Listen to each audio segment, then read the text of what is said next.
Hello and welcome. I am Dr. Rohitashu Chaudhary, Associate Professor in Botany, Government Dunga College, Bikaner. In this presentation, I will explain transpiration pull theory related to mechanism of ascent of sap. इस प्रस्तुतिकरण में मैं रसारोहण की क्रियाविधि से संबंधित वाष्पोत्सर्जन तनाव सिद्धांत के बारे में चर्चा करूंगा। Transpiration pull cohesion tension theory, वाष्पोत्सर्जन तनाव संसंजन तनाव सिद्धांत। Theory was originally proposed by Dickson and Joly 1894 and greatly supported and elaborated by Dickson 1914-1924. Theory was also supported by Ashkenazi 1895, Renner 1911 and Curtis and Clark 1951. यह सिद्धांत मूल रूप से Dixon तथा जॉली नामक वैज्ञानिकों के द्वारा 1894 में प्रस्तुत किया गया था।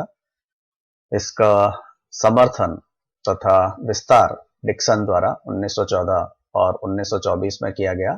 इस सिद्धांत का समर्थन एस्केनेसी 1895, रैनर 1911 तथा कर्टिस एंड क्लार्क 1951 द्वारा भी किया गया।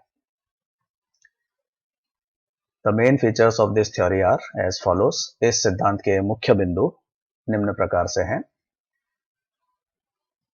First is the transpiration pull generated by foliar transpiration is the physical force responsible for ascent of sap in xylem. As already mentioned in earlier videos, transpiration pull theory is a physical force theory to explain ascent of sap, and the physical force which is responsible for ascent of sap according to this theory is transpiration pull generated by foliar transpiration. जैसा कि पूर्व के प्रस्तुतिकरण में मैं बता चुका हूं कि वाष्पोत्सर्जन तनाव सिद्धांत यह एक भौतिक बल सिद्धांत है और इस सिद्धांत के अनुसार रसारोहण के लिए उत्तरदायी भौतिक बल वाष्पोत्सर्जन तनाव है, जो कि पर्णिल वाष्पोत्सर्जन के द्वारा निर्मित होता है। अर्थात पादप में पर्ण के द्वारा जो वाष्पोत्सर्जन होता है, पर्णों के द्वारा जो वाष्पोत्सर्जन होता है, उससे जो तनाव निर्मित होता है, जिसे वाष्पोत्सर्जन तनाव कहते हैं, यही वाष्पोत्सर्जन तनाव रसारोहण की क्रिया के लिए उत्तरदायी भौतिक बल होता है इस सिद्धांत के अनुसार। Second feature is there is a continuous column of water in the xylem from root through the stem and into the leaves. इस सिद्धांत के अनुसार मूल के जाइलम से तने के जाइलम में होता हुआ पर्ण के जाइलम तक जल का एक सतत स्तंभ उपस्थित होता है, कंटिन्यूअस वाटर कॉलम उपस्थित होता है। This water column is present in both xylem vessels and tracheids. यह जल स्तंभ जो मूल के जाइलम से स्तंभ के जाइलम में होता हुआ पर्ण के जाइलम तक उपस्थित रहता है, यह जाइलम की वाहिकाओं और वाहिनिकाओं दोनों में उपस्थित होता है। जैसा कि पूर्व के कक्षाओं में आप पढ़ चुके होंगे कि जाइलम में दो प्रकार के तत्व जल संवहन के लिए पाए जाते हैं, वाहिकाएं तथा वाहिनिकाएं। So as you have already studied in your earlier classes that two types of conducting elements are found in xylem, vessels and tracheids, and this continuous water column is found in or is present in both vessels and tracheids. Though the water column in tracheids operates separately but forms a continuous system through their unthickened areas. यद्यपि वाहिनिकाओं में पाया जाने वाला जल स्तंभ, tracheids में पाया जाने वाला जल स्तंभ पृथक रूप से क्रियाशील होता है, सेपरेटली ऑपरेट करता है, लेकिन यह भी एक सतत तंत्र का निर्माण करता है, क्योंकि इन वाहिनिकाओं की भित्ति में कुछ अस्थूलित क्षेत्र उपस्थित होते हैं, अनथिकन्ड एरियाज उपस्थित होते हैं, और इन अस्थूलित क्षेत्रों को, जिन्हें हम गर्त या पिट्स भी कहते हैं, इनके द्वारा वाहिनिकाओं में भी जल एक सतत स्तंभ के रूप में, कंटिन्यूअस कॉलम के रूप में, कंटिन्यूअस सिस्टम के रूप में उपस्थित रहता है। The continuous transpiration from the leaves increases DPD of leaf mesophyll cells. पर्ण के द्वारा निरंतर वाष्पोत्सर्जन होने से पर्ण मध्योतक कोशिकाओं में विसरण दाब न्यूनता का मान बढ़ जाता है। In other words, water potential decreases और बिकम्स मोर नेगेटिव। इसी को दूसरे शब्दों में हम कह सकते हैं कि जब विसरण दाब न्यूनता अर्थात डीपीडी का मान बढ़ जाता है तो इसका तात्पर्य यह है कि जल विभव का मान कम हो जाता है या जल विभव का मान अधिक ऋणात्मक हो जाता है। As a result, the mesophyll cells pull water from the xylem elements of the leaves, which in turn pull water from xylem elements of stem. तो जब मध्योतक कोशिकाओं का डीपीडी बढ़ जाता है तो मध्योतक कोशिकाएं जाइलम तत्वों से यानी पर्ण के जाइलम तत्वों से जल को खींचती है, वाटर को पुल करती है, और जल के जो जाइलम तत्व होते हैं या जल का जो जाइलम होता है उसमें जो वाहिकाएं वाहिनिकाएं उपस्थित होती है वह तने के जाइलम तत्वों से जल को खींचती है। This pulling force is known as transpiration pull. इसी खिंचाव बल को या तनाव को वाष्पोत्सर्जन तनाव कहा जाता है या ट्रांसपिरेशन पुल कहा जाता है, क्योंकि यह खिंचाव पर्ण के द्वारा होने वाले वाष्पोत्सर्जन के कारण निर्मित होता है। इसी कारण से इसको ट्रांसपिरेशन पुल कहते हैं। As this pull is created by the transpiration by leaves, therefore this is known as transpiration pull, and this transpiration pull is responsible for passive mass flow of water in upward direction in xylem elements in the form of a continuous water column as a rope, for example in the form of a rope। और यही वाष्पोत्सर्जन तनाव है वह xylem तत्वों में जल के ऊपरी मुखी चालन के लिए उत्तरदायी होता है, जो कि एक निष्क्रिय द्रव्यमान प्रवाह के रूप में होता है, यानी जल का निष्क्रिय द्रव्यमान प्रवाह जाइलम तत्वों में होता है इस वाष्पोत्सर्जन तनाव के कारण। और यह जल का जो ऊपर की तरफ चालन होता है यह एक जल के सतत स्तंभ के रूप में होता है। ठीक उसी प्रकार से जैसे कि एक रस्सी को ऊपर से खींचा जाए, यदि रस्सी नीचे पड़ी है और उसको लगातार ऊपर की ओर खींचा जाए तो जिस प्रकार से रस्सी निरंतर ऊपर की ओर खींचती चली जाती है, उसी प्रकार से जो जाइलम तत्वों में जल स्तंभ उपस्थित होता है, वाटर कॉलम उपस्थित होता है, वह भी एक रस्सी की ही बात ही इस वाष्पोत्सर्जन तनाव के कारण निरंतर ऊपर की ओर खींचता चला जाता है, यानी रसारोहण की क्रिया संपन्न होती है। So because of this transpiration pull, water is pulled in upward direction in xylem elements in the form of a rope. So if we pull a rope from below, in the same way water is also pulled from below in upward direction due to this transpiration pull in the form of a continuous water column. The continuity of water column is maintained by strong mutual cohesive force of attraction between water molecules due to hydrogen bonding. जब इस तनाव के कारण जल को निरंतर ऊपर की ओर खींचा जाता है तो जल स्तंभ की जो सततता बनी रहती है, जल स्तंभ की जो कंटिन्यूटी बनी रहती है, उसके लिए जो उत्तरदायी कारक है वह है जल के अणुओं के बीच में उपस्थित हाइड्रोजन बंध, जिनके आपसी संसंजन बल के कारण जल स्तंभ की सततता बनी रहती है, जिनके आपसी संसंजन आकर्षण के कारण जल स्तंभ की सततता बनी रहती है। तो numerous hydrogen bonds are regularly formed between water molecules, and due to this cohesive force of attraction caused by hydrogen bonding between water molecules, the continuity of water column is maintained in xylem elements when water is being pulled in xylem elements due to transpiration pull in upward direction.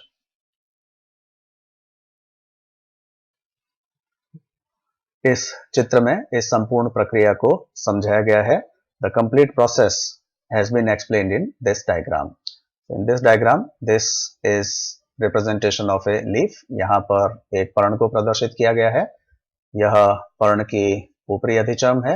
यह भाग पर्ण मध्योतक कोशिकाओं का है जो खंभ ऊतक के रूप में या पैलिसाइड टिश्यू के रूप में उपस्थित होता है। यह पर्ण का निचला भाग है जिसमें स्पंजी मृदुतक कोशिकाएं उपस्थित होती है। निचली अधिचम पे रंध्र भी प्रदर्शित किए गए हैं। इन रंध्रों के द्वारा ही स्टोमेटल ट्रांसपिरेशन होता है या रंध्रीय वाष्पोत्सर्जन होता है। So this is upper surface of the leaf, upper epidermis and cuticle. This is palisade tissue present below the upper epidermis. This is spongy mesophyll tissue present towards the lower epidermis. This is lower epidermis, and few stomata are also present in lower epidermis through which stomatal transpiration takes place. Between palisade and spongy mesophyll, this part represents midrib of the leaf. खंभ ऊतक और spongy मृदुतक के बीच में यह जो भाग है यह मध्य शिरा को निरूपित करता है, मिड रिब को निरूपित करता है. And conducting elements, that is xylem elements, vessels and tracheids are present in this midrib in the form of vascular tissue. इसी मध्य शिरा में संवहन ऊतक के रूप में xylem वाहिकाएं और वाहिनिकाएं उपस्थित होती है. So when water is lost from the leaf by transpiration or guttation, then DPD of leaf mesophyll cells increases, or in other words water potential decreases or becomes more negative. तो जब पर्ण में वाष्पोत्सर्जन के द्वारा, जो कि रंध्रों के द्वारा हो सकता है या उपत्वचा के द्वारा हो सकता है या बिंदु स्त्राव के द्वारा जल की हानि होती है, अर्थात वाष्पोत्सर्जन द्वारा होने वाले जल की हानि या बिंदु स्त्राव के द्वारा होने वाले जल की हानि के कारण पर्ण की मध्योतक कोशिकाओं में जल की मात्रा में कमी होती है, और इस जल की मात्रा में कमी होने के कारण पर्ण मध्योतक कोशिकाओं में डीपीडी का मान बढ़ जाता है. और जब इन पर्ण मध्योतक कोशिकाओं में डीपीडी का मान बढ़ जाता है, दूसरे शब्दों में जल विभव का मान घट जाता है या जल विभव का मान अधिक ऋणात्मक हो जाता है, तो अब यह मध्योतक कोशिकाएं दोनों ही, पैलिसाइड टिश्यू भी और स्पंजी मेसोफिल भी, यह मध्य शिरा में उपस्थित जाइलम तत्वों से जल को अपनी ओर खींचते हैं. जैसा कि हम पूर्व में पढ़ चुके हैं, जल हमेशा कम डीपीडी वाले क्षेत्र से अधिक डीपीडी वाले क्षेत्र की ओर गमन करता है. तो चूंकि मध्योतक कोशिकाओं का डीपीडी अधिक हो गया है और मध्य शिरा में उपस्थित जाइलम तत्वों में यानी वाहिका और वाहिनिकाओं में डीपीडी का मान तुलनात्मक रूप से कम होता है, तो मध्योतक कोशिकाओं के इस अधिक डीपीडी के कारण जल को मध्योतक कोशिकाओं द्वारा पर्ण के मध्य शिरा में उपस्थित जाइलम वाहिकाओं और वाहिनिकाओं में से खींचा जाता है. So when DPD of mesophyll cells or palisade cells increases, then these mesophyll cells pull water from the vessel and tracheids present in the midrib of the leaf or in the vascular bundle of the leaf. As we already know that water always moves from an area of low DPD towards an area of high DPD. So DPD becomes high due to transpiration in mesophyll cells. DPD is comparatively low in xylem elements of vascular bundles, that is in vessels and tracheids present in vascular bundles in the midrib, and as a result water is pulled by these mesophyll cells or leaf cells from vessels and tracheids present in vascular bundle of the leaf.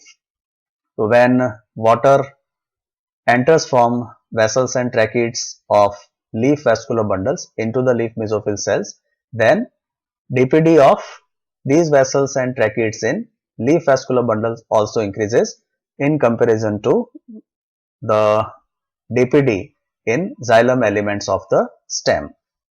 तो जब जल पर्ण के संवहन ऊतकों में उपस्थित वाहिकाओं और वाहिनिकाओं से मध्योतक कोशिकाओं में प्रवेश करता है, तो पर्ण में उपस्थित वाहिकाओं और वाहिनिकाओं में जल की कमी हो जाती है, फलस्वरूप इनके डीपीडी का मान बढ़ जाता है. जाइलम में उपस्थित वाहिकाओं और वाहिनिकाओं में उपस्थित जल के डीपीडी की तुलना में फलस्वरूप तने के जाइलम में जो जल उपस्थित होता है, यह जल पर्ण के जाइलम में प्रवेश करता है. तो यहाँ पर मध्योतक कोशिकाओं में जल के प्रवेश के कारण पर्ण के जाइलम में डीपीडी का मान बढ़ जाता है तने के जाइलम के डीपीडी के मान की तुलना में, और फलस्वरूप तने के जाइलम से जल का प्रवाह पर्ण के जाइलम की ओर होता है. तो when water moves from leaf xylem elements into the mesophyll cells, then DPD of leaf xylem elements or DPD of solution or sap present in leaf vascular bundle increases in comparison to DPD of the sap present in xylem of the stem, and as a result sap or water moves from stem xylem into the leaf xylem. And the same process is repeated when water from stem xylem enters into leaf vascular bundles, then DPD of stem xylem increases and stem xylem in turn pulls water from the root xylem.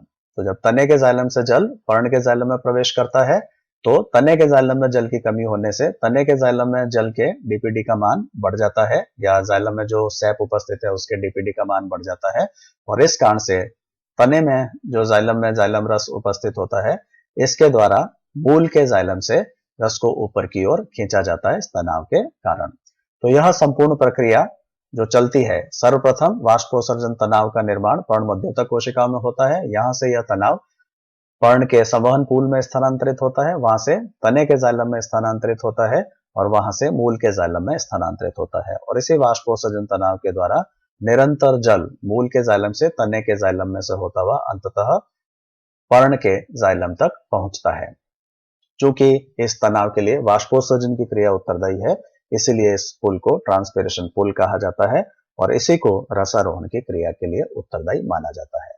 इस संपूर्ण प्रक्रिया में रस का जो ऊपरी मुखी चालन होता है, जाइलम सैप का जो ऊपरी मुखी चालन होता है, वह जल के एक सतत स्तंभ के रूप में होता है। In this complete process the movement upward movement of water in upper direction, that is from root xylem to stem xylem and from stem xylem to leaf xylem, takes place in the form of a continuous water column. जल के एक सतत स्तंभ के रूप में जल निरंतर ऊपर की ओर गति करता है और रसारोहण की क्रिया संपन्न होती है। The hydrogen bonding between water molecules provide a very high tensile strength to water column in xylem.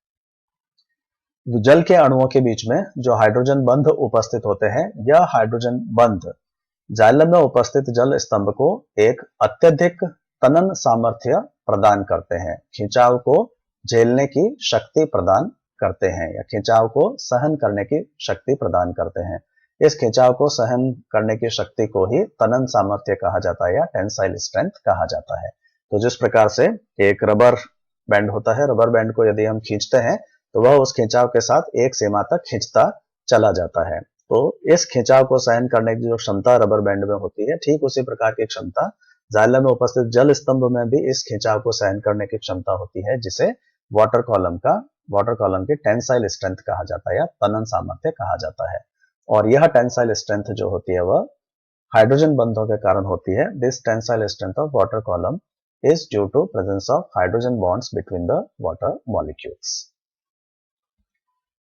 Although hydrogen bond is a very weak bond, but enormous number of hydrogen bonds result in a very strong attractive force between water molecules and maintain continuity of water column in xylem.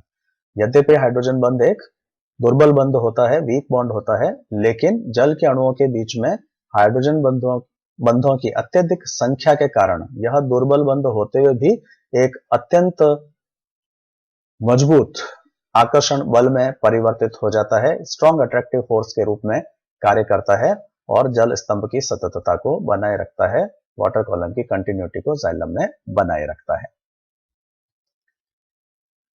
A force which can be in the form of gravitational force or in the form of transpiration pull of about 45 to 205 atmospheric pressure is required to break this continuous column in conducting elements of xylem.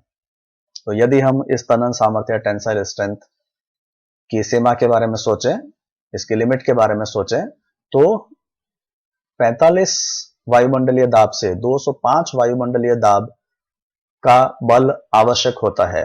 वह बल या तो गुरुत्व बल के रूप में हो या वाष्पोत्सर्जन तनाव के रूप में भी हो सकता है, जो इस जल स्तंभ की सततता को तोड़ने के लिए आवश्यक होता है।